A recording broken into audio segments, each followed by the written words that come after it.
उनका हम सब हृदय की अतल गहराइयों से बहुत बहुत स्वागत और अभिनंदन करते हैं। आपके विधायक साहब रविंदर सिंह जी भाटी, जिला प्रमुख महेंद्र जी चौधरी साहब, कांग्रेस जिला अध्यक्ष गफूर साहब, आपके यहाँ से चुनाव लड़े हाजी फतेह खान जी, जियाराम जी भील, आपके भील समाज के यहाँ के अध्यक्ष साहब, और अभी जो जोशीले उद्बोधन के साथ में सबको एक इतिहास याद दिलाया भाई भंवर जी, और समस्त आसपास के क्षेत्र से आए हुए समाज के गणमान्य व्यक्तियों, आपके उप जिला प्रमुख साहब और समस्त पंचायत समिति सदस्य, जिला परिषद सदस्य, सरपंचगण और समाज के मौजूद व्यक्ति, जनप्रतिनिधियों के साथ में जन सेवक भी, जो अधिकारी गण है, कर्मचारी गण है, और विशेष धन्यवाद जो इस पूरी टीम को ऐसे शानदार जानदार प्रोग्राम का आयोजन किया। आप सबका बहुत बहुत आभार, बहुत बहुत धन्यवाद। वैसे राजकुमार जी रोड बहुत ही संघर्षशील नेता है और अपने खुद के दम के ऊपर वह अपने क्षेत्र को हिला के रख दिया और भील समाज को, आदिवासी समाज को अपने हक और अधिकारों के लिए सबसे ज्यादा किसी ने जागृत किया है, प्रभावित किया है, तो राजकुमार जी रोज साहब और भंवरलाल जी ने। भंवरलाल जी अभी बता रहे थे समस्याओं के बारे में। मैं आपकी बात से बिल्कुल 100% सहमत हूँ। अगर समस्या को अपन समस्या समझकर बैठ जाएंगे तो उसका कोई समाधान नहीं है, लेकिन समस्या को समस्या नहीं मानते हुए उसके खिलाफ संघर्ष करोगे। संघर्ष करते आए हैं, संघर्ष ही हमारा जीवन रहा है। एक जमाना था जब थार के लोग जीवित रहने के लिए, अपने आप को जिंदा रखने के लिए, अपने आप को अस्तित्व में रखने के लिए जिंदगी से संघर्ष करते थे। हमारे लोगों ने पानी के लिए सबसे बड़ा संघर्ष किया, अन्न के लिए बस सबसे बड़ा संघर्ष किया है। अन्न और पानी के संघर्ष इस थार की डेजर्ट के अंदर, मरुस्थल के अंदर संघर्षों से हमेशा हमारा गहरा नाता रहा है। हमारा क्षेत्र ना तो कोई मालवा प्रदेश था और ना कोई हमारा सिंध प्रदेश था। यहाँ जीवन जीने के लिए, अकालों से सामना करने के लिए लोग मजदूरी के लिए सिंध जाया करते थे या मालवा जाया करते थे। तो हम सब उन पूर्ववर्ती समस्याओं से वाकिफ है और अब हम सबको जागने का समय आया है। अगर अपने आप अत्याचार को, अन्याय को स्वीकार करोगे तो उससे बड़ा कोई पाप नहीं होगा। अन्याय और अत्याचार के खिलाफ अपने को संघर्ष करना है। चाहे अन्याय अत्याचार किसी के साथ में हो सकता है तो उसको दबा कर नहीं रख सकते और अन्याय को आप स्वीकार भी नहीं कर सकते।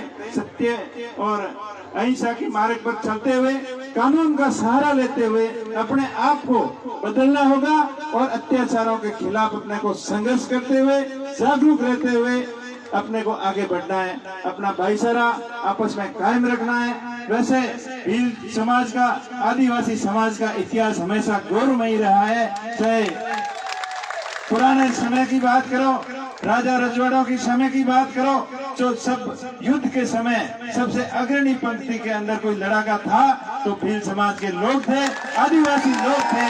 राणा पूजा की वो सेना थी जो महाराणा प्रताप के से कंधा मिलाकर हल्दी घाटी के युद्ध हो, चाहे कोई भी अंग्रेजों के खिलाफ जो आजादी के जो क्रांतियां हुई, उन सब के अंदर भील समाज का, आदिवासी समाज की भूमिका सबसे अग्रणी रही है। तो हम सभी उस लड़ाका कौन से आते हैं जो कभी अन्याय और अत्याचार स्वीकार करना ही नहीं सीखा, लेकिन बीच के अंदर ऐसी परिस्थितियां हुई जो आर्थिक रूप से हम कमजोर हुए, कई अकालों का सहारा। तो अब अपने को जागने का समय आ गया है और कानून का सहारा लेते हुए, संविधान को मानते हुए अपने आप को संघर्ष करना है। और आप लोगों की बात मांग, जायज मांग भी है कि डेजर्ट जो ट्राइबल के लिए अलग से जो कोई व्यवस्था जो अपने थार के क्षेत्र के आदिवासी लोगों के लिए अलग से कोई व्यवस्था हो, और थार उत्थान के लिए मैं तो कह रहा हूँ सभी थार वासियों के लिए विशेष कोई आर्थिक पैकेज हो,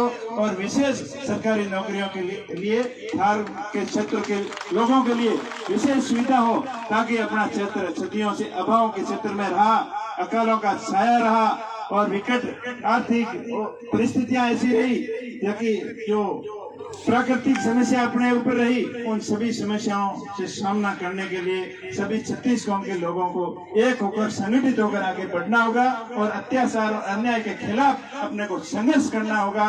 कोई भी आदमी किसी भी तरीके का अत्याचार और अन्याय नहीं सहन करे। इसके साथ साथ आप अपना पिछड़ा क्षेत्र जिसमें हम सब आते हैं, जो लोग नशे से ज्यादा लगाव करते हैं और नशे की आदत पड़ गई है, उनका आर्थिक नुकसान बहुत ज्यादा हुआ है। तो मेरा इस मंच से माध्यम से आप सबको यही कहना चाहूंगा कि सभी प्रकार के नशों से आप त्याग करें, चाहे शराब का नशा हो, चाहे अफीम का नशा हो, चाहे जर्दा बीड़ी गुटखा का किसी भी प्रकार का नशा जो करते हैं, वो ये प्रण ले कि नशों को त्याग कर जितना नशे के ऊपर खर्चा करते हो उतना आप एजुकेशन के ऊपर खर्चा करो, अपने बच्चों के ऊपर खर्चा करो, ताकि आने वाला समय के अनुसार अपने आप को तैयार कर सकें। और अपने आने वाले समय के हिसाब से अपन तैयार नहीं रहेंगे तो जमाना अपने आप को पीछे छोड़ देगा। ये बहुत ही यहाँ जरूर एजुकेशन की कमी रही, तब भी अपन आरक्षण का फायदा नहीं उठा पाए। यहाँ थार के पूरे क्षेत्र की बात है, या आदिवासी क्षेत्र की बात नहीं है, सबकी बात है कि अपनी जनसंख्या के अनुसार, अपनी भागीदारी के अनुसार एजुकेशन की कमी होने की वजह से अपना लाभ नहीं ले पाए। चाहे SC/ST का मामला हो, चाहे माइनॉरिटी का हो, चाहे मूल OBC का हो या जनरल कास्ट का हो, हमेशा बाड़मेर क्षेत्र सदियों से अभावों की श्रेणी में रहा है। और यहाँ लोग ऐसा मानते थे कि यहाँ कोई अधिकारी आना नहीं चाहते थे, और जो कोई परेशान करता था उसकी परेशान के लिए एक काले पानी की सजा के रूप में बाड़मेर ट्रांसफर का डर बताते थे। लेकिन अभी परिस्थितियों के साथ में कुछ बदलाव हुआ है, हमारा प्रकृति का भी कुछ आशीर्वाद मिला है। यहाँ क्रूड निकला है जो काला सोने के रूप में, जो हजारों करोड़ की रॉयल्टी राजस्थान सरकार को मिल रही है। अपने क्षेत्र के अंदर सौर ऊर्जा, विंड पावर और अन्य खनिजों की भरपूर मात्रा है, तो उनके दोहन के लिए भी आने वाला समय मेरे हिसाब से सबके लिए अच्छा होगा। और अच्छा तभी होगा जब हम एजुकेशन के प्रति जागरूक होते हैं। जयराम जी यहाँ बैठे, आप अलोत्रा के अंदर बहुत अच्छे कार्यक्रम कराते हो समाज सुधार के लिए, हॉस्टल के माध्यम से, अलग अलग सामाजिक प्रोग्रामों के माध्यम से हमेशा यही कहते हो कि आप एजुकेटेड होंगे, शिक्षित होंगे, तभी विकसित हो पाएंगे।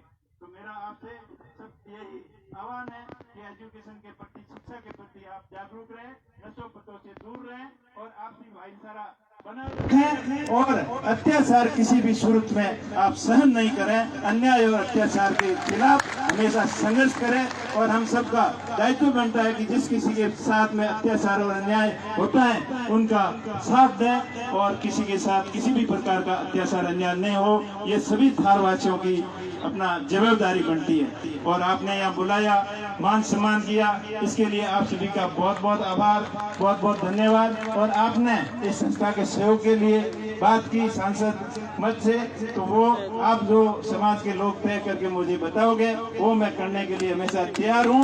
और मेरा 36 कौम के लोगों के साथ में एक समान व्यवहार रहेगा। आप बता देना घोषणा। आप देखो, अभी बता रहे थे पूर्व वक्ता साहब की 5 करोड़ रुपए मिलते हैं, बिल्कुल मिलते हैं। और मेरा ये प्रयास रहेगा सबको समानता की तरफ से दिया जाएगा, और विशेष करके भील समाज के लोगों का विशेष ध्यान रखा जाएगा। और आप कह रहे हैं तो आपके लिए 20 लाख रुपए इस समाज के लिए, आप जहाँ कहोगे, चाहे स्कूल के हो, चाहे हॉस्टल में हो, जहाँ भी आप कहोगे 20 लाख रुपए के लिए आप बता देना, आपके लिए व्यवस्था करवाएंगे। अरे बहुत भी फंड है, ये MLA साहब भी बैठे हैं, आप हम भी बैठे हैं, और प्रमुख साहब भी बैठे हैं। आपके लिए चाहे SC/ST विशेष फंड से हो, चाहे DFC फंड से हो, CSR से फंड से हो, आपके लिए हर जरूरत के लिए हम जरूरत को पूरी करने का पूरा प्रयास करेंगे। आपका बहुत बहुत धन्यवाद। जय हिंद, जय भारत। आप चार दीवारी जो भी करवाना, आप जो चाहोगे वो आप मिल बैठ के तय कर लेना, और आपके सहयोग के लिए कोई कमी नहीं छोड़ेंगे। और राजकुमार जी और हम कुछ वहाँ से राज्यसभा वालों से भी छीन के लाएंगे और आपको दिलाएंगे। आपका बहुत बहुत आभार, बहुत बहुत धन्यवाद। जय हिंद, जय भारत, जय राणा पूंजा, जय जवान, जय किसान।